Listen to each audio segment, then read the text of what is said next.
కీళ్ళ నొప్పులు ఎందుకొస్తాయి? ఎవరిలో ఎక్కువగొస్తాయి? ఈ కీళ్ళ నొప్పులంటే దాంట్లో ఆటో ఇమ్యూన్ కండిషన్స్ చాలా ఇంపార్టెంట్. ఓకే. అంటే జన్యుపరంగా ఎవరికైనా ఫోర్ ఫాదర్స్‌కి యాన్సెస్టర్‌గా ఉన్నా గానీ, మనకి వంశపారపర్యంగా వచ్చే అవకాశం ఉంటుంది. ఓకే. ఇది ఒక 10% మందికి మాత్రం ఉంటుంది. ఇంకొంతమందికి ఇన్ఫెక్షన్స్ అయినా వై ఆహ్, వ ఇది వైరల్ ఇన్ఫెక్షన్స్ గానీ, ఎనీ బ్యాక్టీరియల్ ఇన్ఫెక్షన్స్ అయినా గానీ, దాని తాలూకు ఇమ్యూనిటీ మాడ్యులేషన్ అవుతుంది మనకి.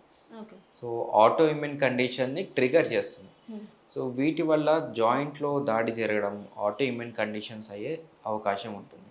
సో, అదే విధంగా సోరియాసిస్ వచ్చినా గానీ, ఆర్ స్పాండిలో ఆర్థరైటిస్ అంటాం. యాంకలోజింగ్ స్పాండిలో ఆర్థరైటిస్ ఆర్ సోరియాసిస్ ఇలాగ రకరకాలుగా ఆటో ఇమ్యూన్ కండిషన్స్ వల్ల జాయింట్‌లో వాపు రావడం, జాయింట్‌లో దాడి జరగడం, సో, ఇన్‌ఫ్లమేషన్ అవ్వడం, జాయింట్ డ్యామేజ్ అవ్వడం, వాటర్ చేరడం, ఓకే. రెడ్‌గా ఉండడం, మార్నింగ్ నుంచి లేవంగానే నొప్పితోనే లేవడం. అవును. స్లోలీ డే గడుస్తున్న కొద్దీ కొద్దిగా ఫ్రీ అవ్వడం.